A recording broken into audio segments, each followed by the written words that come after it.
Greetings, my name is Midshipman 4th Class Serenity Williams. I am a first-year IT major from Florida A&M University, and today I'm here to discuss about my day in the life. So I chose the Navy because my mother's in the Navy, and I can't necessarily say that she made me do it, but the way that she did her career is the way that I want to do mine as well. She is a product of this unit, so I would say I'm a product of it as well. She commissioned from Florida A&M University, and she went off, and I've always known that, hey, she's doing a pretty good job in life. I want to do the same thing that she's doing. And so, of course, the more she stays in, the longer I have to go and the longer I'm going to have to work. So I'm very inspired about what she does and what the Navy has provided for her in terms of just the life in general. And I want to be able to have that same type of success.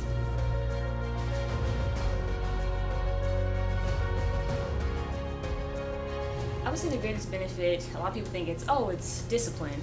Yes, it does serve as a lot of discipline, but I think a lot of connections, because sometimes it's not about who you know, how you know them, those are the biggest things. And so the unit really provides a lot of connections for inside the military and outside as well, because you just don't know who's responsible. One example, we have who works at Supply, our senior chief. He knows a lot of people who are in the unit. He was actually here when my mother was at the unit 20 years ago. So if I need to know a connection of some sort, I'm like, hey, I have my senior chief right here. So it's just a great opportunity, and then you also get a lot of knowledge, especially from the active duty staff, who are always here and always welcome to answer whatever is necessary for in and out of the military, like I said as well.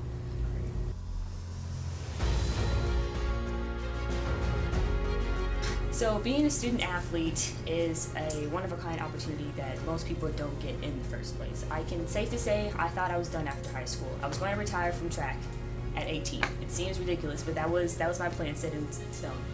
One of the best things I like is the representation, and then the worst thing would be time management, I would definitely say. So representation-wise, I love to be able to come to my track in my uniform, and everybody's like, oh my goodness, who is this?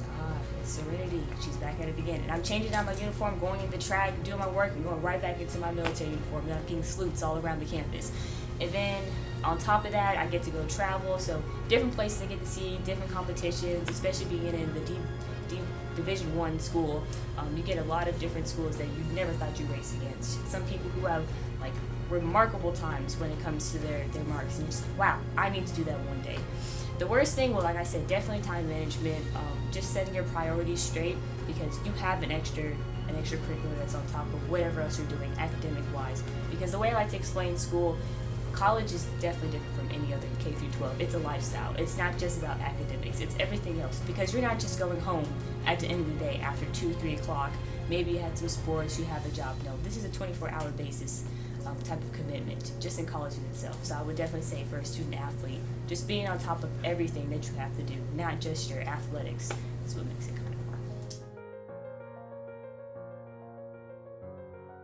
So I can speak from both perspectives. I would say from the student athlete side, not that demanding at all.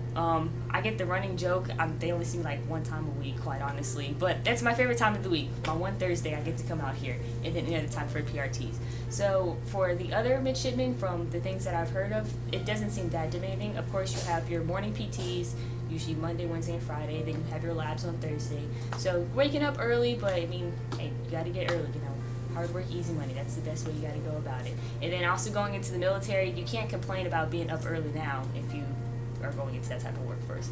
So I would say that a lot of midshipmen, they seem to enjoy the lifestyle that NROTC gives them. And then once they do their commitments, usually it's in the morning, so you have the rest of your day to yourself.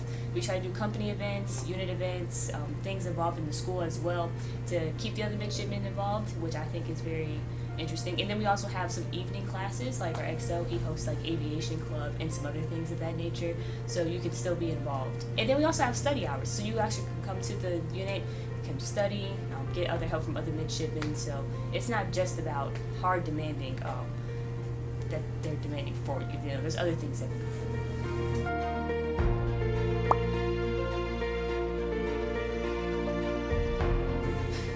I would say one way that I keep ROTC as a priority is just sticking to your purpose. You need to have a right reason why, and not to do it for other people. I would say that's reason number one, because a lot of people do it because, I was given a scholarship, which seems to be the case for most people. It's paying for school, which you can't go wrong with. I'm sure your parents are pretty happy, but you need to find another reason, because there's some jobs in the military that kind of prevent you, like submarine. Most people want to do it because the money is really high. Do it for you. against it, because at the end of the day, if you're giving a service and you're volunteering your time, then you should want to find the reason why you're doing this time in the first place.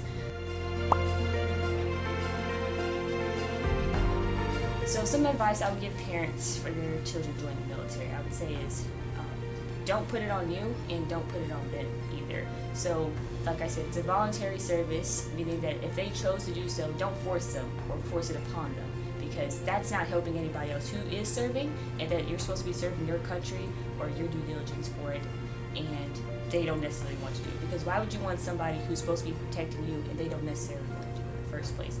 So I would say that don't be worried, and I will also say don't also be scared of some of the things they might have to encounter.